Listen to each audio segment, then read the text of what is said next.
अथ श्रीसूक्तम्। हरिः ॐ। हिरण्यवर्णां हरिणीं सुवर्णरजतस्रजां चन्द्रां हिरण्मयीं लक्ष्मीं जातवेदो म आवह। तां म आवह जातवेदो लक्ष्मीमनपगामिनीम्। यस्यां हिरण्यं विन्देयम् गावश्वं पुरुषानः। अश्वपूर्वां रथमध्यां हस्तिनादप्रबोधिनीं श्रियं देवीमुपह्वये। श्रीर्मा देवी जुषतां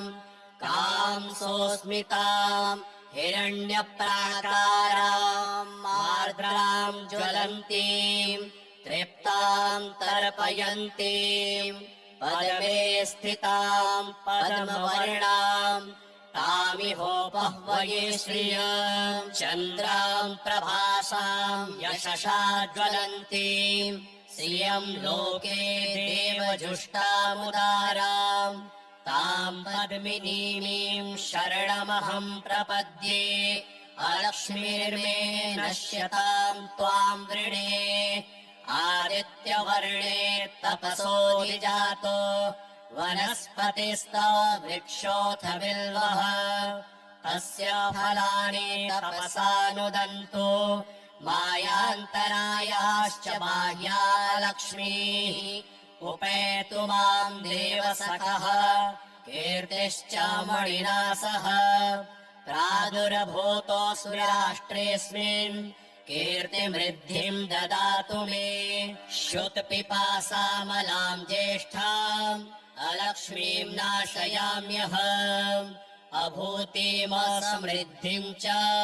सर्वां निर्णुद मे गृहात्। गन्धद्वारां दुराधर्षां नित्यपुष्टां करीषिणीम् ईश्वरीं सर्वभूतानां तामिहोपह्वये श्रियम्। मनसः काममाकोतिं वाचः सत्यमशीमहि। पशूनां रूपमन्नस्य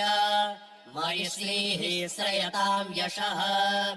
करदमेन प्रजा भूता मयि सम्भव करदमा।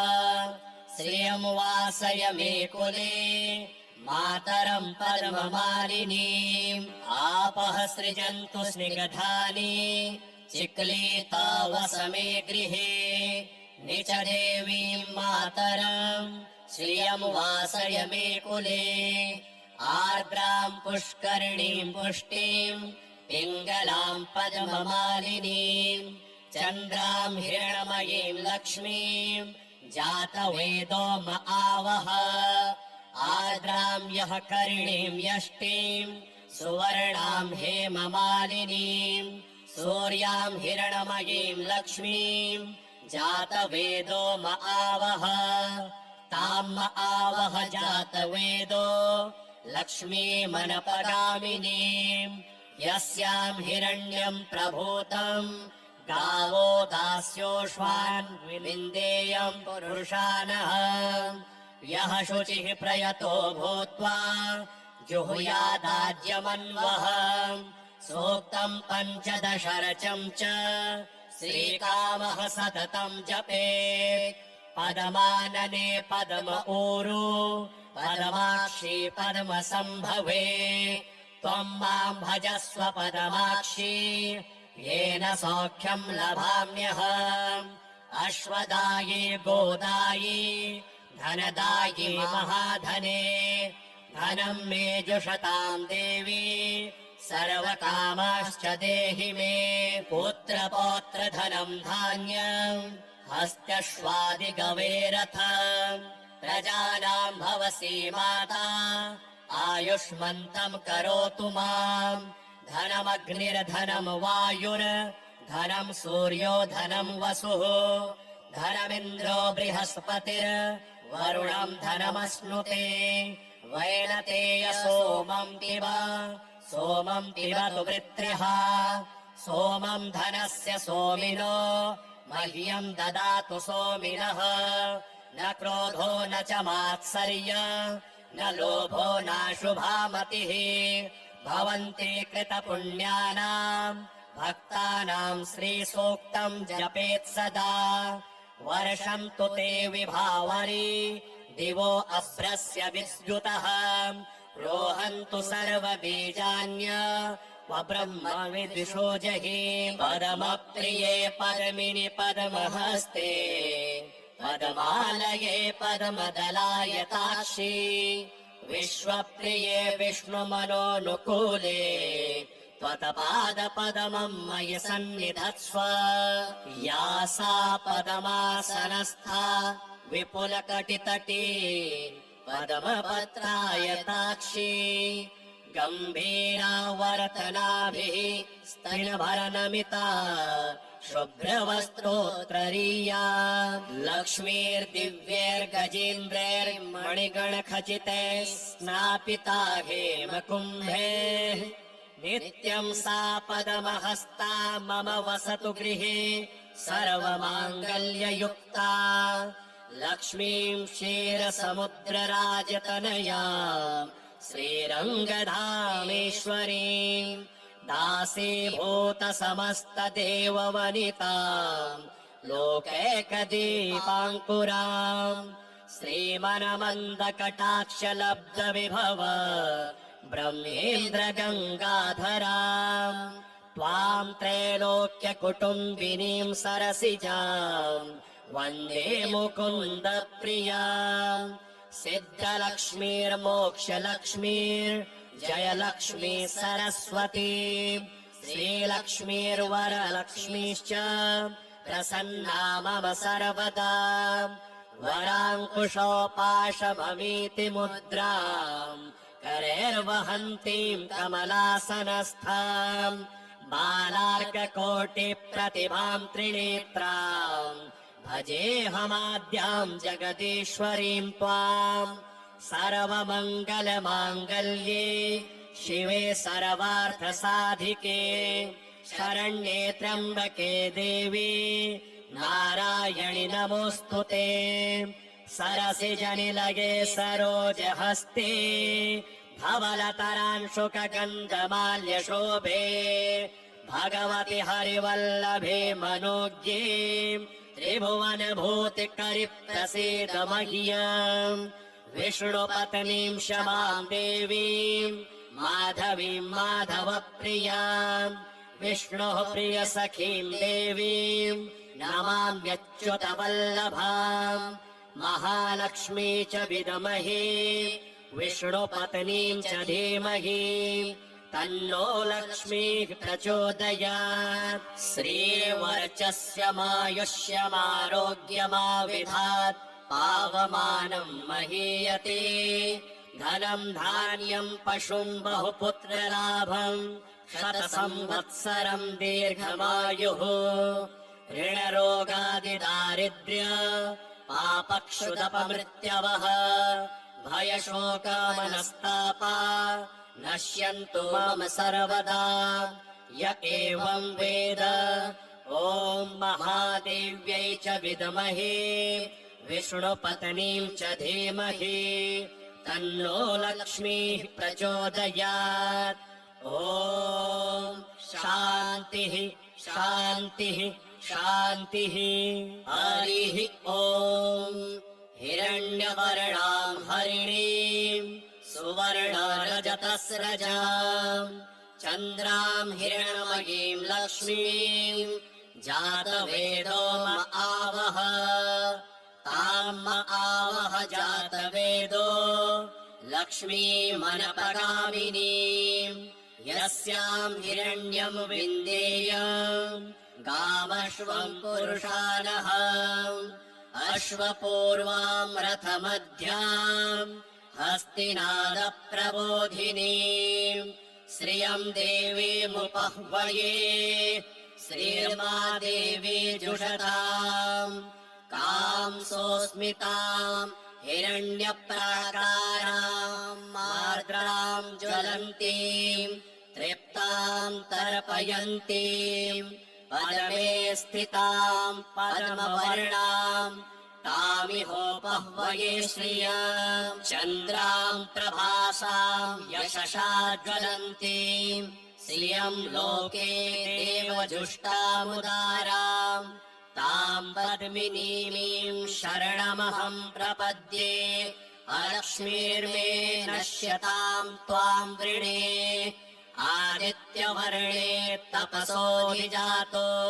वनस्पतिस्तव वृक्षोऽथ बिल्वः तस्य फलानि तपसानुदन्तु मायान्तरायाश्च बाह्या लक्ष्मीः उपेतु माम् देवसखः कीर्तिश्च मणिना सह प्रादुर्भूतोऽसु राष्ट्रेऽस्मिन् कीर्तिमृद्धिम् ददातु मे श्रुतपिपासामलाम् ज्येष्ठाम् अलक्ष्मीम् नाशयाम्यहम् अभूतिमसमृद्धिम् च सर्वाम् निर्णुद मे गृहात् गन्धद्वाराम् दुराधर्षाम् नित्यपुष्टाम् करीषिणीम् ईश्वरीम् सर्वभूतानाम् तामिहोपह्वये श्रियम् मनसः काममाकोतिम् वाचः सत्यमशीमहि पशूनाम् रूपमन्नस्य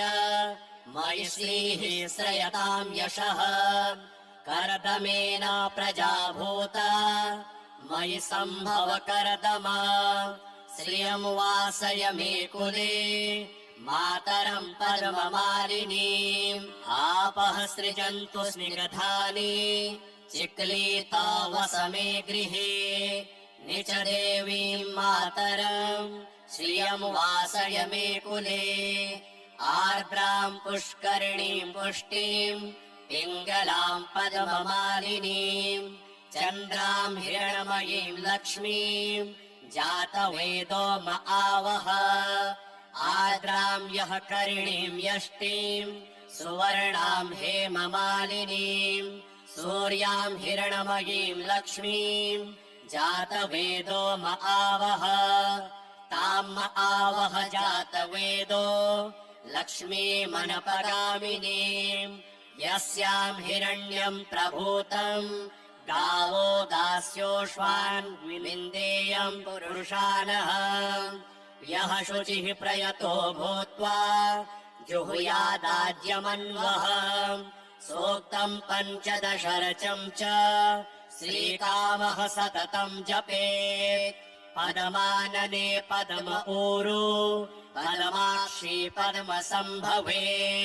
त्वम् माम् भजस्व पदमाक्षी येन सौख्यम् लभाम्यहम्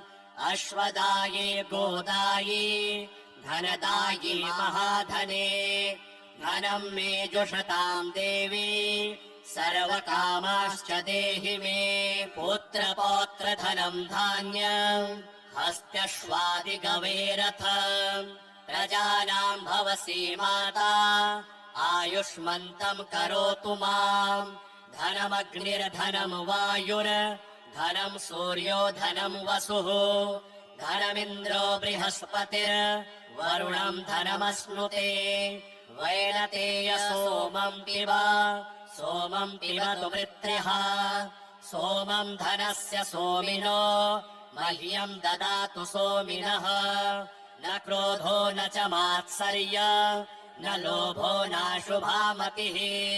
भवन्ति कृतपुण्यानाम् भक्तानाम् श्रीसूक्तम् जपेत् सदा वर्षन्तु ते विभावरी दिवो अभ्रस्य विद्युतः रोहन्तु सर्वबीजान्य ब्रह्म विदुषो जहि परमप्रिये पद्मिनि पद्महस्ते पद्मालये पद्मदलायताक्षी विश्वप्रिये विष्णुमनोनुकूले त्वत्पादपद्मम् मयि सन्निधत्स्व या सा पद्मासनस्था विपुलकटितटी पद्मपत्रायताक्षी गम्भीरावर्तनाभिः स्तनभरनमिता शुभ्रवस्त्रोत्तरीया लक्ष्मीर्दिव्यैर्गजेन्द्रैर्मणिगणखचिते स्नापिता हेमकुम्भे नित्यं सा पदमहस्ता मम वसतु गृहे सर्वमाङ्गल्ययुक्ता लक्ष्मीं क्षीरसमुद्रराजतनया श्रीरङ्गधामेश्वरीं दासीभूतसमस्तदेववनितां लोकैकदीपाङ्कुरां श्रीमनमन्दकटाक्षलब्धविभव ब्रह्मेन्द्रगङ्गाधरां त्वां त्रैलोक्यकुटुम्बिनीं सरसिजां वन्दे मुकुन्दप्रियां सिद्धलक्ष्मीर्मोक्षलक्ष्मीर्जयलक्ष्मी सरस्वती श्रीलक्ष्मीर्वरलक्ष्मीश्च प्रसन्ना मम सर्वदा वराङ्कुशोपाशभमीति मुद्राम् करैर्वहन्तीं कमलासनस्थां बालार्ककोटिप्रतिभां त्रिनेत्रां भजेऽहमाद्यां जगदीश्वरीं त्वां सर्वमङ्गलमाङ्गल्ये शिवे सर्वार्थसाधिके शरण्ये त्र्यम्बके देवी नारायणि नमोऽस्तुते सरसिजनिलये सरोजहस्ते धवलतरांशुकगन्धमाल्यशोभे भगवति हरिवल्लभे मनोज्ञे त्रिभुवनभूतिकरि प्रसीद मह्यम् विष्णुपत्नीं क्षमां देवीं माधवीं माधवप्रियां विष्णोः प्रियसखीं देवीं नमाम्यच्युतवल्लभाम् महालक्ष्मी च विद्महे विष्णुपत्नीं च धीमहि तन्नो लक्ष्मीः प्रचोदयात् श्रीवर्चस्यमायुष्यमारोग्यमाविधात् पावमानं महीयते धनं धान्यं पशुं बहुपुत्रलाभं शतसंवत्सरं दीर्घमायुः ऋणरोगादिदारिद्र्य पापक्षुदपमृत्यवः भयशोकामनस्तापा नश्यन्तु मम सर्वदा य एवं वेद ॐ महादेव्यै च विद्महे विष्णुपत्नीं च धीमहि तन्नो लक्ष्मीः प्रचोदयात् ॐ शान्तिः शान्तिः शान्तिः हरिः ॐ हिरण्यवर्णां हरिणीं सुवर्णरजतस्रजां चन्द्रां हिरण्मयीं लक्ष्मीं जातवेदो म आवह तां म आवह जातवेदो लक्ष्मीमनपगामिनीं यस्यां हिरण्यं विन्देयम् गावश्वं पुरुषानः अश्वपूर्वां रथमध्यां हस्तिनादप्रबोधिनीं श्रियं देवीमुपह्वये श्रीर्मा देवी जुषताम् कांसोऽस्मितां हिरण्यप्राकारां आर्द्रां ज्वलन्तीं तृप्तां तर्पयन्तीं पदमे स्थितां पद्मवर्णां तामिहोपह्वये श्रियं चन्द्रां प्रभासां यशसा ज्वलन्तीं श्रियं लोके देवजुष्टामुदारां तां पद्मिनीमीं शरणमहं प्रपद्ये अलक्ष्मीर्मे नश्यतां त्वां वृणे आदित्यवर्णे तपसोऽधिजातो वनस्पतिस्तव वृक्षोऽथ बिल्वः तस्य फलानि तपसानुदन्तु मायान्तरायाश्च बाह्या लक्ष्मीः उपेतु मां देवसखः कीर्तिश्च मणिना सह प्रादुर्भूतोऽस्मि राष्ट्रेऽस्मिन् कीर्तिमृद्धिं ददातु मे श्रुतपिपासामलां ज्येष्ठां अलक्ष्मीम् नाशयाम्यहम् अभूतिमसमृद्धिम् च सर्वाम् निर्णुद मे गृहात् गन्धद्वाराम् दुराधर्षाम् नित्यपुष्टाम् करीषिणीम् ईश्वरीम् सर्वभूतानाम् तामिहोपह्वये श्रियम् मनसः काममाकूतिम् वाचः सत्यमशीमहि पशूनाम् रूपमन्नस्य मयि श्रीः श्रयताम् यशः कर्दमेन प्रजा भूता मयि सम्भव कर्दम श्रियम् वासय मे कुले मातरम् पद्ममालिनीम् आपः सृजन्तु स्निग्धानि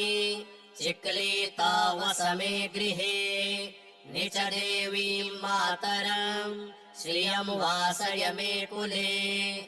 आर्द्राम् पुष्करिणीम् पुष्टिम् पिङ्गलाम् पद्ममालिनीम् चन्द्राम् हिरणमयीम् लक्ष्मीम् जातवेदो म आवह आर्द्राम् यः करिणीम् यष्टिम् सुवर्णाम् हेममालिनीम् सूर्याम् हिरणमयीम् लक्ष्मीम् जातवेदो म आवह ताम् म आवह जातवेदो लक्ष्मीमनपगामिनीम् यस्याम् हिरण्यम् प्रभूतम् गावो दास्योष्वान् विनिन्देयम् पुरुषानः यः शुचिः प्रयतो भूत्वा जुहुयादाज्यमन्वः सूक्तम् पञ्चदशरचम् च श्रीकामः सततम् जपेत् पदमानने पद्म ऊरु पदमाक्षी पद्म सम्भवे त्वम् माम् भजस्व पदमाक्षी येन सौख्यम् लभाम्यहम् अश्वदायी गोदायी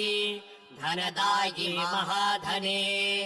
धनम् मे जुषताम् देवी सर्वकामाश्च देहि मे पुत्रपौत्रधनम् धान्यम् हस्त्यश्वादिगवेरथम् प्रजानाम् भवसी माता आयुष्मन्तम् करोतु माम् धनमग्निर्धनम् वायुर्धनम् सूर्यो धनम् वसुः धनमिन्द्रो बृहस्पतिर्वरुणम् धनमश्नुते वैनतेय सोमम् पिबतु वृत्र्यः सोमम् धनस्य सोमिनो मह्यम् ददातु सोमिनः न क्रोधो न च मात्सर्य न लोभो नाशुभामतिः भवन्ति कृतपुण्यानाम् भक्तानाम् श्रीसूक्तम् जपेत् सदा वर्षन्तु ते विभावरी दिवो अभ्रस्य विद्युतः रोहन्तु सर्वबीजान्य वब्रह्म विदुषो जहि पदमप्रिये पद्मिनि पद्महस्ते पद्मालये पद्मदलायताक्षी विश्वप्रिये विष्णुमनोनुकूले त्वत्पादपद्मम् मयि सन्निधत्स्व या सा पद्मासनस्था विपुलकटितटी पद्मपत्रायताक्षी गम्भीरावर्तनाभिः स्तनभरनमिता शुभ्रवस्त्रोत्तरीया लक्ष्मीर्दिव्यैर्गजेन्द्रैर्मणिगणखचितैः स्नापिता हेमकुम्भे नित्यम् सा पद्महस्ता मम वसतु गृहे सर्वमाङ्गल्ययुक्ता लक्ष्मीम् क्षीरसमुद्रराजतनया श्रीरङ्गधामेश्वरीम् दासीभूत समस्तदेववनिताम् लोकैकदीपाङ्कुराम् श्रीमनमन्दकटाक्षलब्धविभव ब्रह्मेन्द्रगङ्गाधराम् त्वाम् त्रैलोक्यकुटुम्बिनीम् सरसिजाम् वन्दे मुकुन्दप्रियाम् सिद्धलक्ष्मीर्मोक्षलक्ष्मीर्जयलक्ष्मी सरस्वती श्रीलक्ष्मीर्वरलक्ष्मीश्च प्रसन्ना मम सर्वदा वराङ्कुशोपाशममीति मुद्राम् करैर्वहन्तीम् कमलासनस्थाम् बालार्ककोटिप्रतिभाम् त्रिनेत्राम् भजेऽहमाद्याम् जगदीश्वरीम् त्वाम् सर्वमङ्गलमाङ्गल्ये शिवे सर्वार्थसाधिके शरण्ये त्र्यम्बके देवी नारायणि नमोऽस्तु ते सरसिजनिलये सरोजहस्ते धवलतरांशुकगन्धमाल्यशोभे भगवति हरिवल्लभे मनोज्ञे त्रिभुवनभूतिकरि प्रसीद मह्यम् विष्णुपत्नीम् क्षमाम् देवीम् माधवीम् माधवप्रियाम् विष्णुः प्रियसखीम् देवीम् नमाम्यच्युतवल्लभाम् महालक्ष्मी च विद्महे विष्णुपत्नीम् च धीमहि तन्नो लक्ष्मीः प्रचोदयात् श्रीवर्चस्यमायुष्यमारोग्यमाविधात् पावमानम् महीयते धनम् धान्यम् पशुम् बहुपुत्रलाभम् शतसंवत्सरम् दीर्घमायुः ऋणरोगादिदारिद्र्य पापक्षुदपमृत्यवः भयशोकमनस्तापा नश्यन्तु मम सर्वदा य एवम् वेद ॐ महादेव्यै च विद्महे विष्णुपत्नीम् च धीमहि तन्नो लक्ष्मीः प्रचोदयात् ॐ शान्तिः शान्तिः शान्तिः हरिः ॐ हिरण्यवर्णाम् हरिणीम् सुवर्णरजतस्रजाम् चन्द्राम् हिरण्मयीम् लक्ष्मीम् जातवेदो म आवह ताम् म आवह जातवेदो लक्ष्मीमनपगामिनीम् यस्याम् हिरण्यम् विन्देयम् गावश्वम् पुरुषानः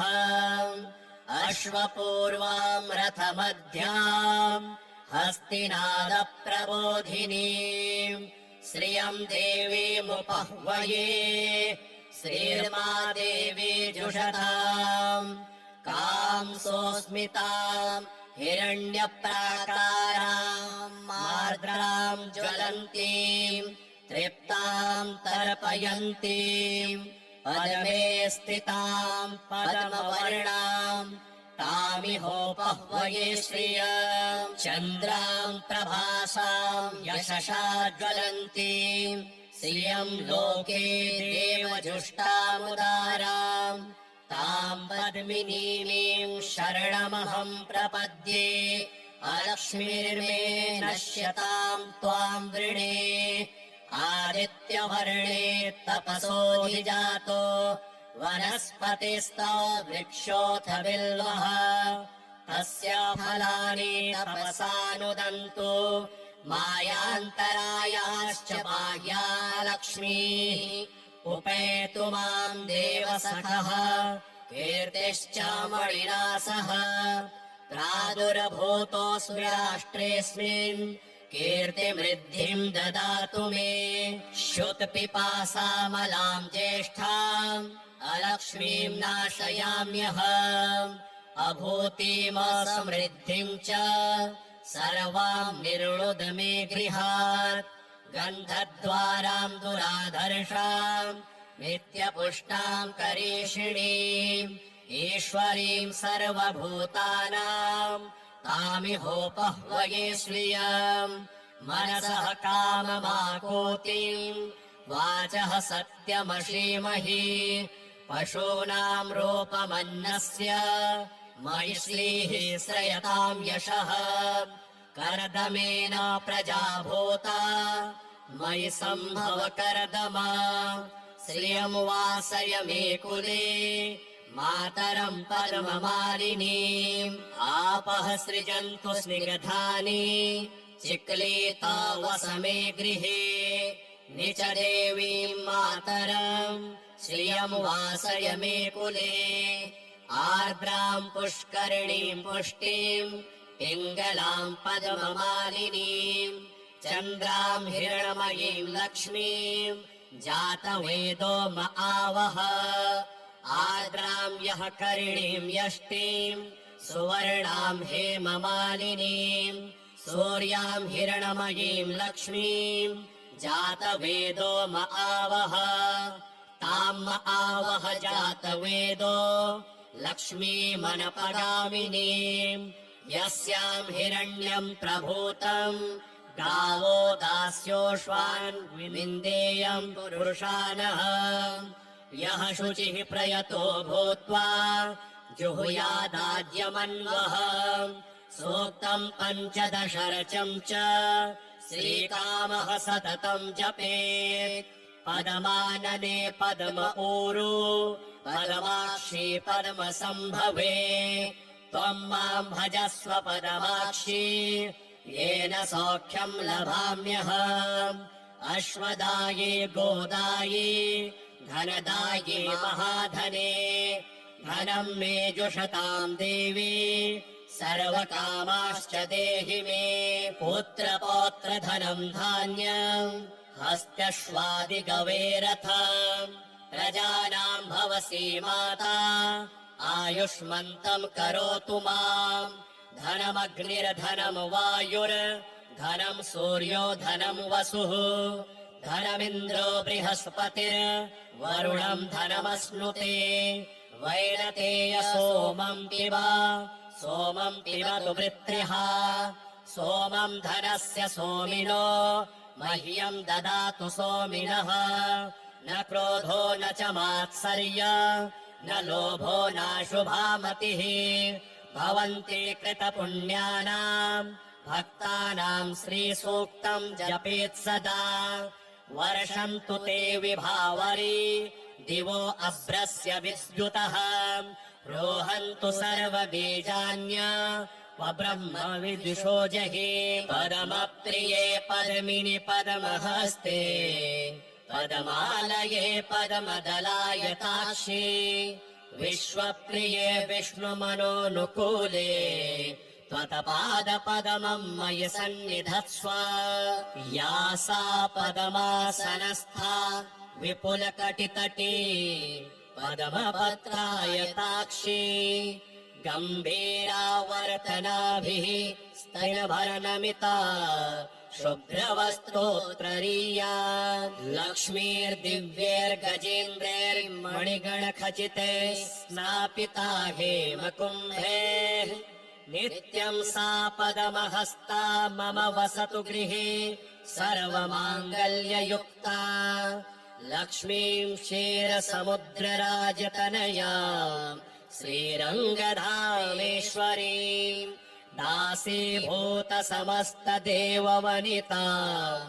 लोकैकदीपाङ्कुराम् श्रीमनमन्दकटाक्षलब्धविभव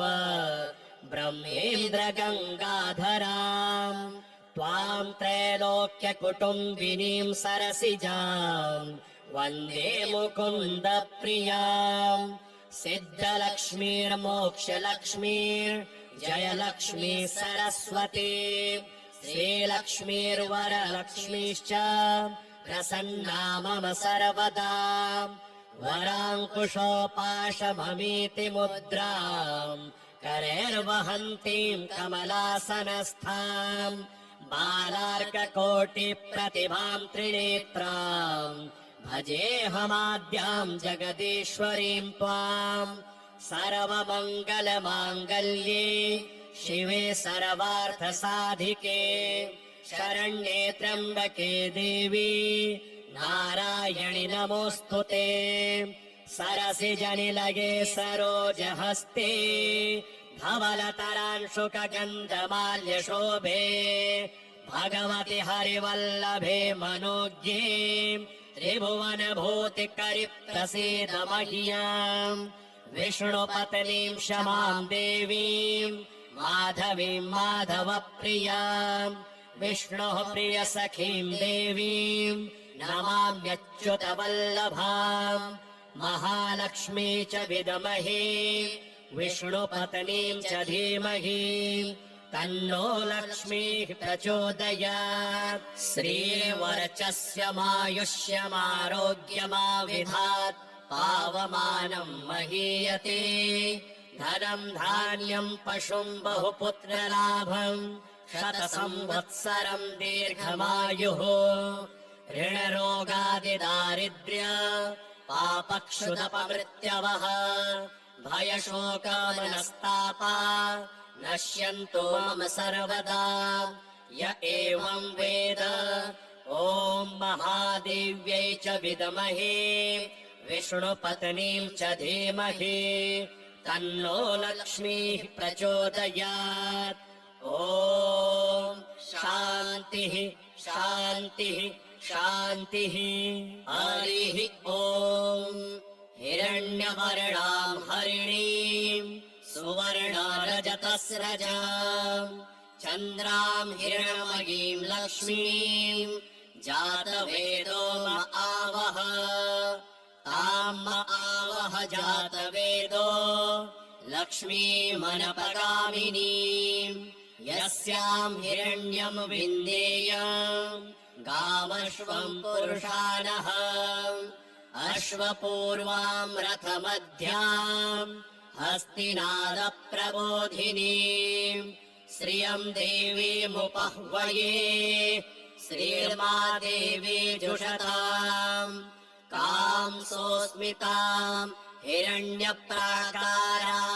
मार्द्राम् ज्वलन्तीम् तृप्ताम् तर्पयन्तीम् पद्मे स्थिताम् पद्मवर्णाम् तामिहोपह्वये श्रियम् चन्द्राम् प्रभासाम् यशसा ज्वलन्तीम् श्रियम् लोके देवजुष्टामुदाराम् ताम् पद्मिनीमीम् शरणमहम् प्रपद्ये अलक्ष्मीर्मे नश्यताम् त्वाम् वृणे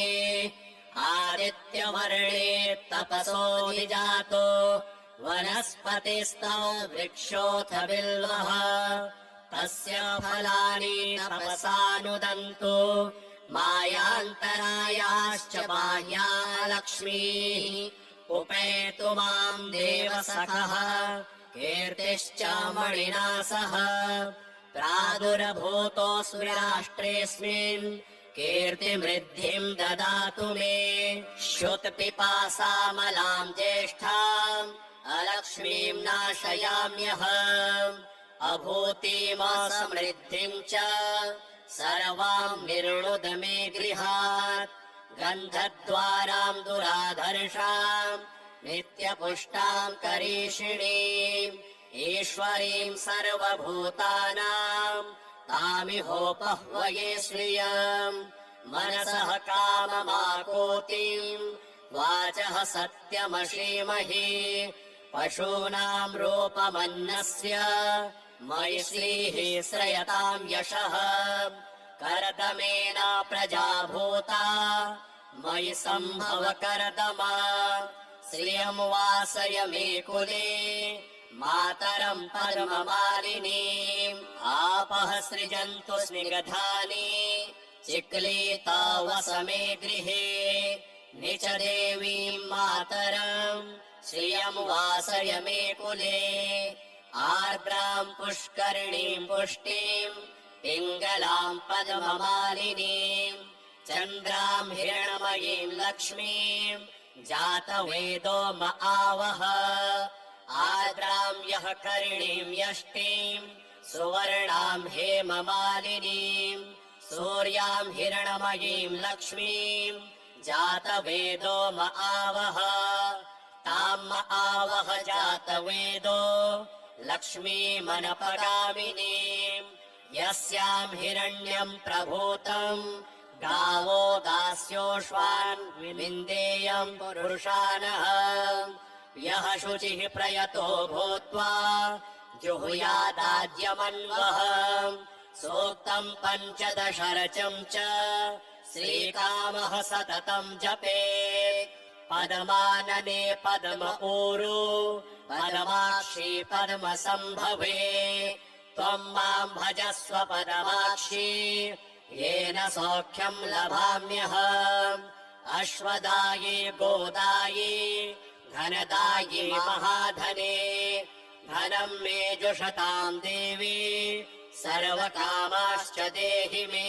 पुत्रपौत्रधनम् धान्यम् हस्त्यश्वादिगवेरथम् प्रजानाम् भवसि माता आयुष्मन्तम् करोतु माम् धनमग्निर्धनम् वायुर्धनम् सूर्यो धनम् वसुः धनमिन्द्रो बृहस्पतिर्वरुणम् धनमश्नुते